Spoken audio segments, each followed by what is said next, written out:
Assalamualaikum warahmatullahi wabarakatuh.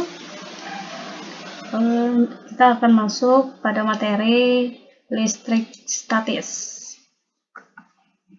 Ya, sekarang sebelum Ibu menyampaikan materinya, di sini ada tujuan pembelajaran, yakni peserta didik mampu mengevaluasi berbagai fenomena kelistrikan dalam kehidupan sehari-hari dengan benar setelah melakukan percobaan konsep listrik statis. Yang kedua, peserta didik mampu menerapkan konsep gaya kolom dan kuat medan listrik dalam pemecahan masalah listrik dengan benar setelah berdiskusi tentang konsep gaya kolom dan kuat medan listrik. Ketiga, peserta didik mampu menerapkan konsep energi potensial dan potensial listrik dengan benar setelah mempelajari energi potensial dan potensial listrik. 4. Peserta didik mampu menerapkan nilai muatan dan tegangan listrik pada rangkaian seri dan paralel kapasitor dengan benar setelah memahami konsep kapasitor. Nah, sekarang di sini nanti kita akan mempelajari pada bab listrik statis ini ada muatan listrik, gaya listrik, kuat medan listrik, hukum Gauss, dan kuat medan listrik muatan kontinu. Pada energi potensial dan potensial listrik, di sini ada energi potensial listrik, dan hukum kekekalan energi mekanik dalam medan elektrostatik. Kemudian kapasitor, di sini ada kapasitas kapasitor serta rangkaian kapasitor. Oke, persamaan gaya listrik. Di sini ada F sama dengan 1/4 Pi permitivitas dikali Q1 dikali Q2 per R12 pangkat 2. Nah, di sini ada gaya pada bahan dan ada gaya pada vakum. Artinya di sini ada ruang hampa udara ya. Di sini F bahan di sini menyatakan gaya hukum Coulomb dalam satuan Newton, dan F vakum di sini gaya Coulomb di ruang hampa, dan permitivitas ini permitivitas dalam bahan yang satuannya adalah Coulomb pangkat 2 per Newton meter pangkat 2. K itu sendiri adalah konstanta dielektrik atau permitivitas relatif bahan. Kemudian persamaan pada kuat medan listrik ini ada kita gunakan E sama dengan F per Q0. Nah, Q0-nya itu menyatakan sebagai muatan uji yang satuannya adalah Coulomb.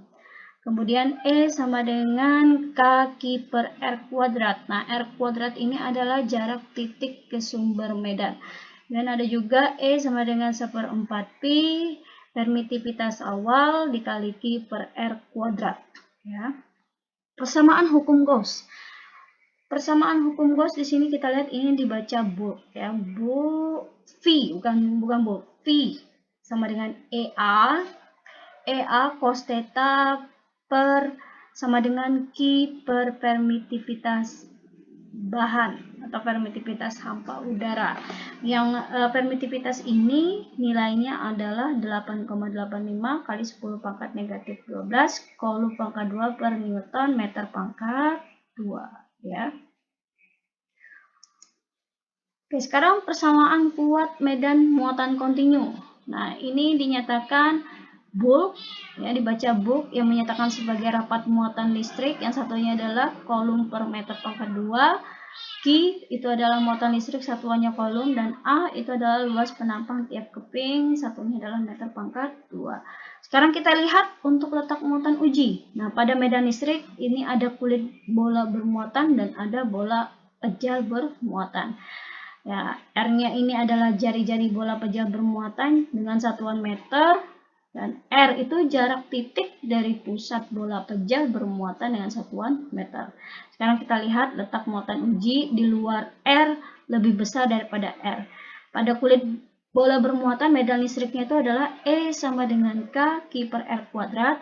Pada bola pejal bermuatan itu adalah E sama dengan K per R kuadrat. Jadi dia sama ya, baik itu di kulit bola bermuatan maupun bola pejal bermuatan.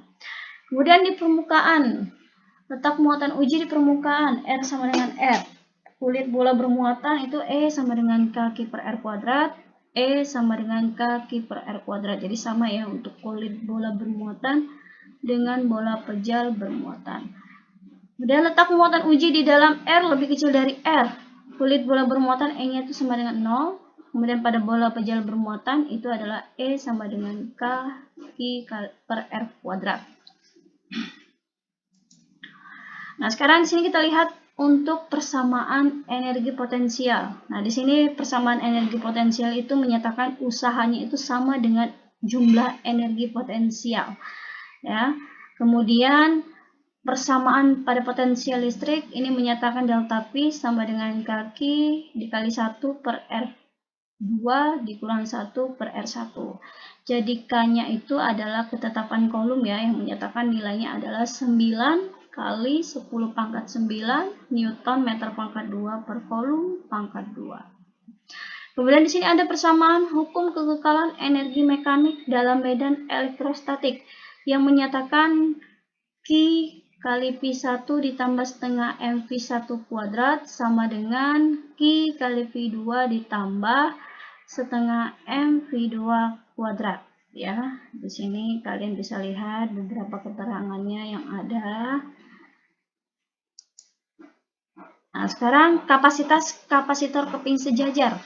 Ini menyatakan C sama dengan Q per P. Nah, ini rumus dasar dari kapasitor itu sendiri adalah C sama dengan Q per P. Karena dia menyatakan keping sejajar, maka ini bisa kita uraikan lagi menjadi Q sama dengan Q dikali D per A kali permitivitas vakum. Ya, sama dengan A dikali permitivitas vakum dibagi dengan jarak antar kedua meter. Jadi permitivitas vakum itu nilainya adalah 8,85 kali 10 pangkat negatif 12 kolom pangkat 2 per Newton meter pangkat 2. Kapasitas kapasitor bola yang menyatakan C sama dengan 4P permitivitas vakum dikali dengan R. Maka sama dengan R per K. Jadi R-nya itu adalah jari-jari kapasitor dan K-nya itu adalah ketetapan kolom. Ketetapan kolomnya tadi nilainya adalah 9 kali 10 pangkat 9 Newton meter pangkat 2 per kolom pangkat 2. Nah, sekarang di sini kapasitas kapasitor silinder.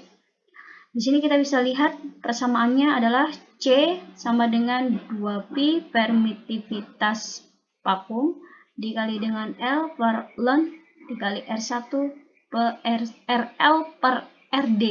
Jadi RL itu adalah jari-jari luar yang satuannya meter, RD itu adalah jari-jari dalam juga satuannya meter. L-nya itu adalah panjang kapasitor dan C-nya itu adalah kapasitas kapasitor silinder yang satuannya adalah farad. Jadi 1 mikrofarad itu kalau kita konversikan dalam satuan farad itu nilainya adalah 10 pangkat negatif 6. Kemudian 1 mikrokolom kalau kita ubah dalam satuan kolom maka nilainya adalah 10 pangkat negatif 6 ya. Oke, sekarang kita lihat di sini ada rangkaian kapasitor. Jadi di sini ada rangkaian seri. Jadi kalau seri ini dia bersusun sejajar ya. Kalian lihat di sini bersusun sejajar. Di sini ada sebuah baterai yang dihubungkan dengan sebuah tegangan dan kapasitor. Jadi di sini menyatakan muatannya pada tiap kapasitor itu sama. Sehingga Q-nya itu sama dengan Q1, sama dengan Q2, sama dengan Qn. Kemudian beda potensial pun juga sama ya. Sehingga dinyatakan V sama dengan V1 ditambah V2 ditambah titik-titik ditambah Vn. Artinya di sini dia bisa lebih dari 3 buah kapasitor. Nah, sekarang kita bisa lihat dari persamaan kapasitor yang tersusun secara seri. Ini menyatakan 1 per CS sama dengan 1 per C1 ditambah 1 per C2 ditambah titik-titik 1 per CS. Nah, sekarang kita lihat untuk rangkaian paralel kapasitor. Nah, ini rangkaian paralel kapasitor yang tersusun bertingkat. Ya. Nah, sekarang di sini juga menyatakan bahwa muatan kapasitor penggantinya itu sama dengan muatan tiap-tiap kapasitor. Sehingga dinyatakan Q-nya sama dengan Q1 ditambah Q2 ditambah titik-titik Pn. Sekarang beda potensialnya pun juga sama dengan potensial sumber. Sehingga P-nya sama dengan V1, sama dengan V2, dan sama dengan V3.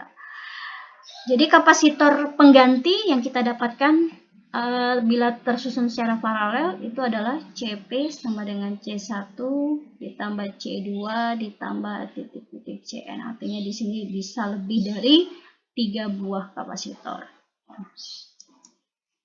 Oke, cukup sekian materi yang saya sampaikan. Semoga bermanfaat. Assalamualaikum warahmatullahi wabarakatuh.